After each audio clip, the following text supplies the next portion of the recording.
Welcome to the Brand Doctor Podcast, strategies that help entrepreneurs build reputable and profitable brands. Here's your host, Henry Kaminski Jr. Hey, what's going on, everyone? Henry Kaminski here from Unique Designz.net with another Brand Doctor Podcast episode for you. And today I have one of my friends, Minnie Riley, on the show. She has a very unique brand, and I want her to sort of share with us her story, her journey on how she created her brand and how it got started in the first place to where she's at today. So without further ado, let me introduce you to Minnie Riley. Okay. Hey. Don't be shy now, Minnie. Don't be shy. I don't know. I'm probably more nervous than shy. Well, there's nothing to be nervous about. Literally, we are going to kind of walk with you and listen to your journey as an entrepreneur and how you created your brand. Because listen, a lot of my listeners are probably have struggled with a lot of the same things that you probably struggled with growing and building your brand. And so I can chat with them all day long and do one podcast episode after another. But when I bring another person into the show, it makes it more real, right? Because you can connect with me, but when I bring somebody else in, you could also connect with them. And so the key part here is for all you listeners out there, you are not alone. Everybody is going through their journey and just may be in different parts of the journey, but we're all going through it. And so I'm going to stop talking because I have a tendency to just rant on. So what's the name of your brand? And tell us how you formed it, how it started. Well, the main part of my brand is Minnie, and because I've been Minnie since high school. And then from high school, I wanted to join the porn industry. So that was an interesting journey because I had no idea what I was doing. I was working with bad people. And I got into a situation where I was able to be a webcam model, work from home. And the person that I was living with, he was my abuser. And it's this weird poison into medicine thing where I'm living with my abuser who's a horrible person, but he's teaching me affiliate marketing. He's teaching me building websites. He has the house set up, rigged up with cameras and computers, and he's the IT guy, which I like those things. So going back where I started is always this mixed bag of emotions all the time because it's my first dollar online, but then I have to remember trauma and stuff I've been with. And now that I'm older and it's like a long time now because it's happened in 2003 and now it's like 2018-ish, I'm now realizing that that's my superpower. It's not everyone has a superpower that's a magical, great experience, but some of this comes out of really horrible things. Right. Well, the amazing part of this is that you spun it around and actually brought it into the positive. And so how did you do that? A lot of work, a lot of working and telling myself I'm fine, and then a lot of crashing and going to the hospital and getting help. But because right away I had an income source that was from home, I could get all the help I wanted because a lot of the things that are in Canada, even if we have free healthcare services, there's a huge waiting list for everything. So even though something would be free, I have to wait a year from now to get it, or I'm using emergency services when I can, or luckily I found a really good family doctor, so she would give me help when I can. But even if you're sick, you still have to work. Yeah. So it's always this. I'm sick, but I have to work, and people don't think you're sick, and they explain it to them what's happening, and then they feel sorry for you, and you feel sick again, but you kept it moving. Yeah. and that's powerful. And so tell us exactly what you do now. now it's like a combination of, I'm still in the adult industry. I still do live webcam shows, but I'm noticing that a lot of other cam models that are in this industry, they don't understand branding online. They don't understand investing in a website. They don't understand that social media is rented space. And they also don't understand how to maximize their time when they're on a big box cam live stream website as an exposure agent. And then they have this tendency of, if their content gets stolen on another website, they freak out and they want that content taken down instead of using it as SEO free advertising boost. Interesting. So that's very interesting. So what you're doing is you're basically helping other people in the industry build brand. Yeah. Very cool. Very cool. So what makes them not believe in branding, in your opinion? It's the industry itself, because it's an industry of selling sexual services. They focus only on the fact that it's a sexual service that they're selling, when it's more than that. Like it is what brings in the most money, but it's also a small piece of like the daily admin tasks that we do. Right. So that they focus so much on their personal beliefs about sexuality, or their parents, or what their parents think, or what their friends think, instead of just doing the work that they're supposed to be doing. That's so powerful. And I think a lot of our listeners could relate to that, where you get caught up and you start focusing in on all the wrong things. And the next thing you know, a year goes by and nothing was accomplished. And so we're trying to break that pattern, break that and interrupt that, because that's where most entrepreneurs get stuck. And I would think in this particular industry, a lot has to rely on personal brand, like how popular that particular personal brand is. Yes or no? It does, but nobody pays attention to it. Nobody pays attention to it. And nobody understands why certain. Why do you think that? Because they only focus on sex.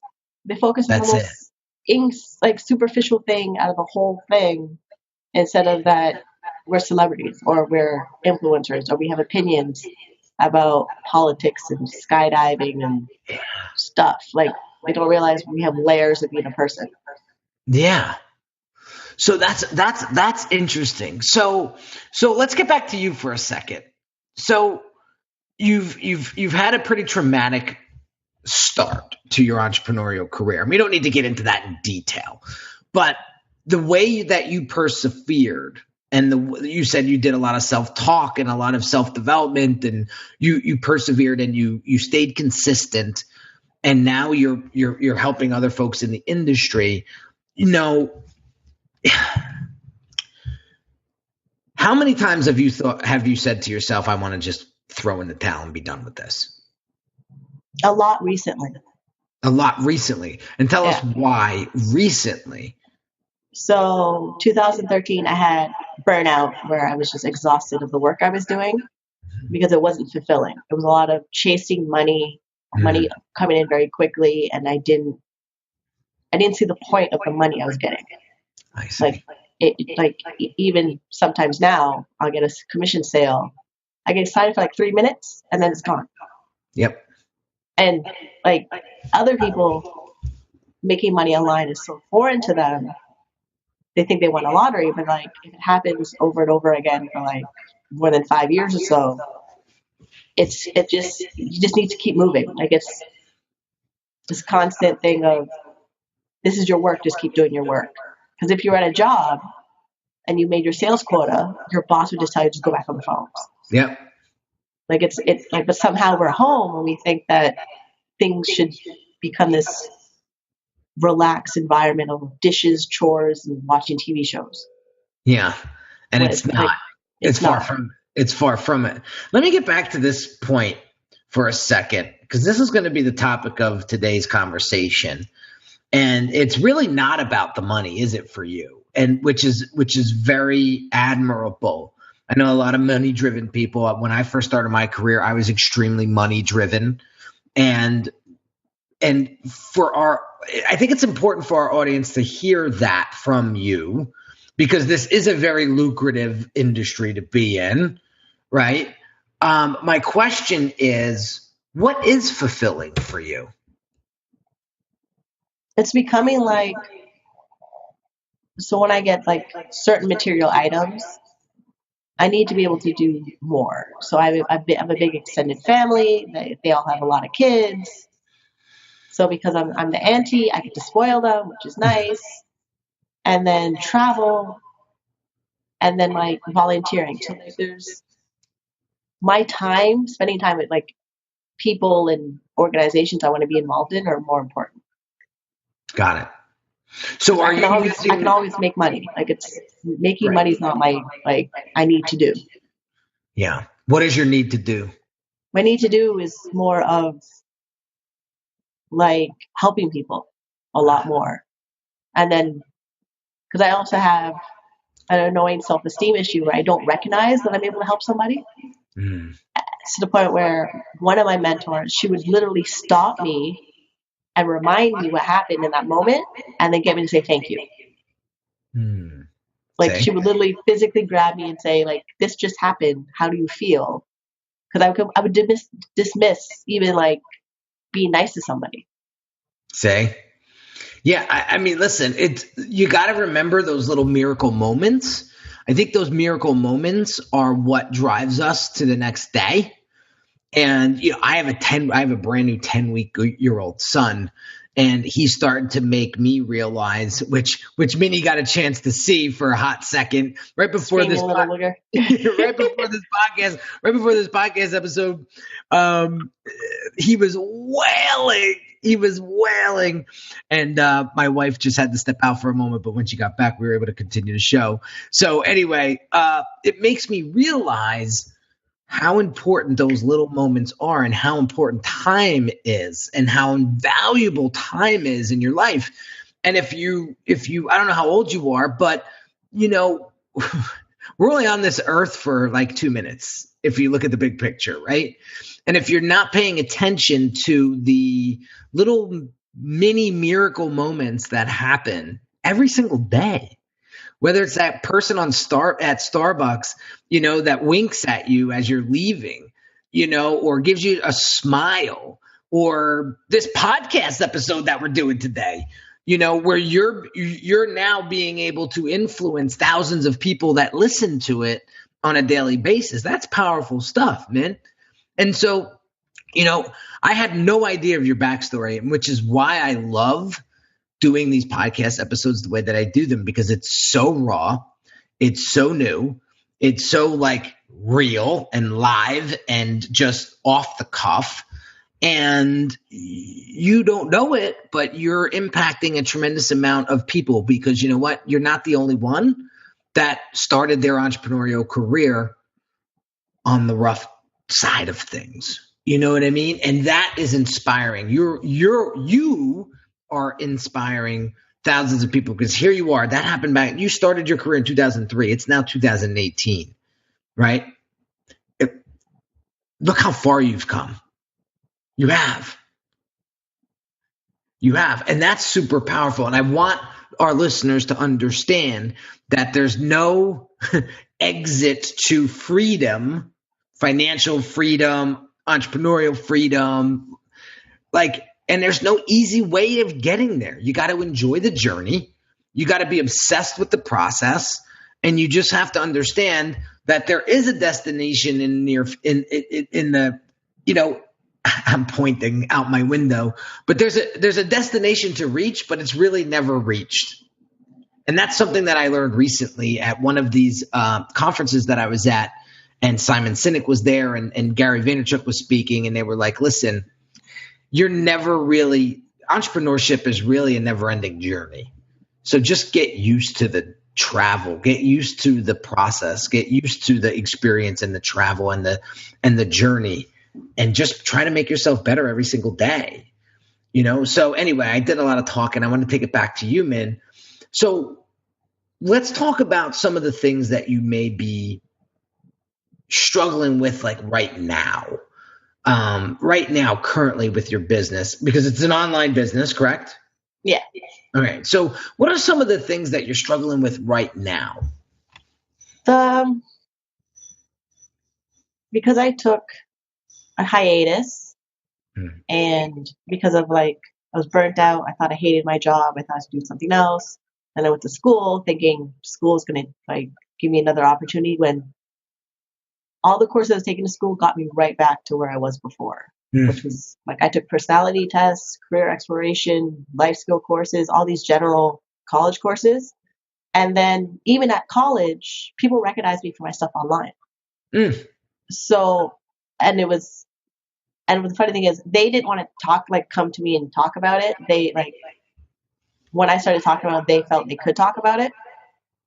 And then it just got me to why am I here? And then if I finish that college program, because I don't have any money to go to school, because I still have student loan debt, I was like, where do I get the money to go to school? So I could apply to scholarships, which are awesome because one lady in my class, she found every scholarship she could find. She got $20,000 with the scholarship money for school, which means her school was paid for free. Yeah. But to look at the curriculum for college, for everything that's online based, I learned that on my own. I learned it without an online course, and I learned it without anything. It was one web page with one paragraph, and you figured out HTML coding, and you build a website. Wow. Or if you were lucky to get a copy of Dreamweaver, you made a website. You're a scrapper. Yeah. I love that. I love that. So now, everything is online, and I just need to make more money online, but I need hobbies. I need maybe just play video games all day, only because the work of online is easy. So I don't hustle the way I should, or I don't set a minimum daily task I have to do, bare minimum. So I even spent the last week or so making this chart, and based on 7 websites that I work with and getting the minimum threshold to receive commission checks, it adds up to $100,000 for a year. So even that, I was so why are people worried about making money when to make $365 in a day, broken down to different sources of income online, you can have your 6 figures. Yeah. See, you don't have to make $300 from each source. You can make it broken down from each of them. You can break it up as many as you want. Right. And then even when I redid the numbers and I put $1 in instead, it still equals to $2,500 for the year. Yeah. See, it's interesting. It's again focusing in on the wrong things. People are very fixated on making money, generating income, making money. It's easy to make money. It's hard to stay focused. It's hard to find a career that you're passionate about. It's hard to build a brand that connects with your audience. It's hard.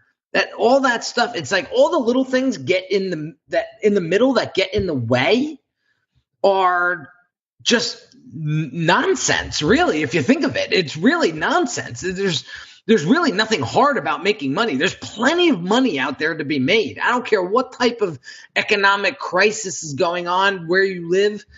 It's easy to make money. You find something that somebody needs and wants, and you provide that for them, they're going to pay you for it. So it's easy, but it's finding that fulfillment.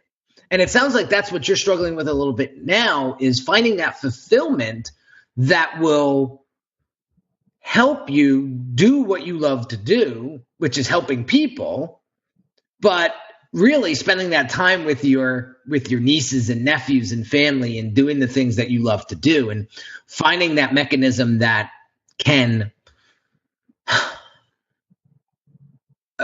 fuel that and finance that.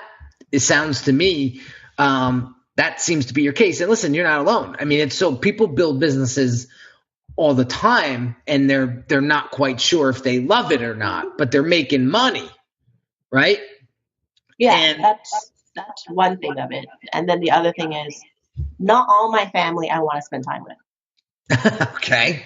Okay. So because of the way I've been making money and my lifestyle, they had this idea that college is the answer for everything. Mm. And it's frustrating when I visit them and I come back from a conference and I'm happy about my conference. They don't know what happened. And then instantly they're like, so how much money is this going to make you? Mm. When I just got back from a trip. Like, but they were like, they don't, I've invited them to come with me to the events I'm going to, but they won't come because they claim it's too expensive. So I end up going, they still think it's too expensive. And then the high that I'm on coming from a trip, I have to literally like protect the bubble and not associate myself with certain family members. So I've noticed that my family members that are not like fully invested in me, like my aunts, second like family friends, like they know of me, they see me as a kid and they see me a bit when I'm at like an adult, but they're not there every day. Right. They have more support for what I'm doing. So that's where I'm learning that filtering my energy of who I'm spending with my family, it's not necessarily needed. Like, yes, it's great to check in with them so they know I'm fine, but I don't need to take out like a weekend and spend it with them because they can drain my whole week. Right. So I'm also very guarded now of where my time is being spent with my family, where I've now pretty much, I'm okay with spending like maybe 4 times a year with them, only because of their mindset of either they're getting ready for retirement or they're jumping in business opportunities that they only focus on money in the business opportunity, but they don't actually like know what they're selling and the opportunity they want to join. So then I'm there and I'm like laughing at them and I'm just watching them go down to a hole. And then because I'm younger than them, they don't respect my opinion. So it's just easier if I just limit my time being around certain people in my family because they'll ruin my focus and momentum when I get back to my own place and work. Right. So and that's the new thing I'm learning now is that your time is very valuable and then your energy is very valuable. And then if you're around people that already have a negative mindset, you have to even protect your mindset self-talk more because somehow your primary family members, their opinions creep back in your head and then you end up thinking you're 12 years old all over again. Yeah, it's so true. You know, you're the average, you become the average of the 5 people you hang out with the most or let influence you the most. And the fact that you're actually realizing this now at such a young age is super, super important because I've hung around with family members myself that have told me I was crazy for starting a graphic design business 10 years ago. I was crazy to build a website for my company because God forbid that would generate more business. And I'm only a one-man show at the time. So how am I going to be able to handle that? Like you shouldn't get a website, Henry, because who knows? You may get more work than you know what to do with. I don't know about you, but that sounds like a good problem to have if you're an entrepreneur and you want to build a business and build a brand that's profitable and that's going to help a lot of people, you know, over the course of its lifetime. And so that brings up what's funny is with my mom, she always told me I should be in something with computers or web design as the idea I'd be working for somebody else doing web design and computers. So there's both sides. Somehow certain family members don't think you being an entrepreneur is a good idea. And then they think the skill you're very good at, it's good to be working for somebody else. Yeah, it's interesting. It's very interesting, right? So let me ask you this as we wrap up. You know, what would be one piece of advice that you can give to our listeners when it comes to building a brand, whether it be an online business or any brand in general? What piece of advice do you think that they could take away from your experience that would help them in the future? So if it's a personal brand where you're branding yourself, you need to give yourself space to let your brand grow as your skill sets grow. So the more things you learn and you want to because you get excited about new things a lot as you develop your brand, but yet you're like, because some people that are like in makeup industry, but when they do lifestyle stuff or travel, just add it because it's part of the personality that's you. Because now with social media and people following YouTubers and Instagram people, they wanna go with you to like know what's coming next as like a story. They want to see what you're doing next. Compared to like walking into like Best Buy, you know everything in Best Buy. Where sometimes I'll walk into Best Buy and I already tell them like, is this still on your website? Like, or I only go to Best Buy for price matching. Like I don't like shop around in Best Buy or get them to sell me anything. I like even switching internet for internet provider. I went into a store knowing that they would give me the most attention because they need their commissions. And because I went in and there was new people, new staff in that store, the new guy was like so excited to make this sale where I had to give him the time to actually ask his manager every step of the sale because I already knew on my end it wouldn't go well because I already owe money for this company. I needed the internet because they're the only company that has the fastest internet. And it was funny because they're still trying to upsell me their products, but they didn't care. So I could have gotten a gift card from the store, but I didn't care because I've already done the shopping on my own. Right. But if it was like a personal brand person that I would meet in person at events or roommate in a hotel, it's different because you want to know more about them, like their kids and if they're married and if they want kids. Like it's a different relationship now buying products and services from people that are like family that you could like invite them to dinner, but then buy something from their catalog. It's so true.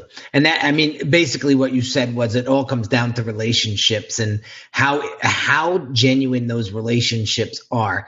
Are you just looking for the sale and the commission, or do you truly care about what that person needs on the other end? And that is so, so important. And when I like what you said about, giving yourself space when you are building your personal brand to help you grow. I think we get so caught up on creating the personal brand and learning everything we're supposed to learn and getting all juiced up over, the new and exciting information. We forget about the fundamentals on relationship building, engagement, and just caring about people. I think when we get to that point, then the money is easy to make and the connections are easy to make and the business is easy to build and the brand is easy to connect because we're focusing in on the right things. So plus with bigger company brands, there's a huge distance between us and them. Yes. Huge disconnect. Even though certain like entrepreneur events in my city, they're sponsored by big companies, I only like that they sponsor them because I get a swag bag. That's it. That's why I end up getting like this $100 pillow and like mugs from a TV show because the big brand companies that are like our internet services or electric bills, they sponsor our events, which they're great for free stuff. But to actually go for the speakers and then the cocktail party, those are because of the people that I want to talk with. It's and there you have it. It's about it all comes down to the people, and it's about the people that will empower and build your brand. You're never going to build a brand by yourself. You can't. It's impossible.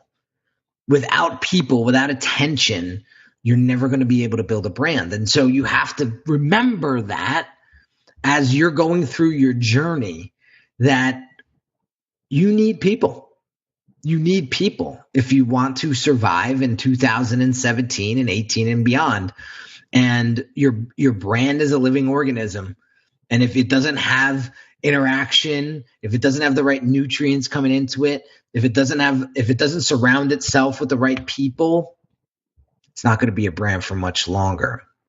And so, Minnie, I just want to thank you for spending your time with us today and kind of getting a little intimate and sharing your journey and showing people that, hey, I didn't have it easy and I was in a very, very traumatic position when I first started my business, but now I'm at a place where, it's close to a decade, more than a decade old, and you're still here and you're still grinding and you're still finding your way every single day. And I think that's what people need to do. They just need to give themselves a chance to breathe, give themselves a chance to live, and let them, and you have to say to yourself, like, it's okay that I might be a little lost today, because everything always works itself out. Everything. And so I'll leave you with that, guys. I hope you got some value out of this. If you haven't subscribed to the podcast yet, I encourage you to do so. Please share this episode with somebody that would find value in it. If you haven't joined the Facebook group, the Brand Doctors Hangout, swing over to Facebook right now. Go in the search query and type in Brand Doctors Hangout and come join us. It's about 250 members right now and climbing rapidly, of just entrepreneurs that are all looking to help each other out and to go through this journey of entrepreneurship together and to hold each other's hand. And like I say all the time, business is a team sport. Entrepreneurship is a team sport. If we're not doing it with people, it's a very, very lonely road. So anyway, guys, hope you got some value out of this one. Thank you again, Minnie, for being part of today's episode. And I will check you on our next show. Talk soon, guys. You've been listening to the Brand Doctor Podcast with Henry Kaminski Jr. To get your appointment with the doctor, visit Brand Audit at www.uniquedesignz.net.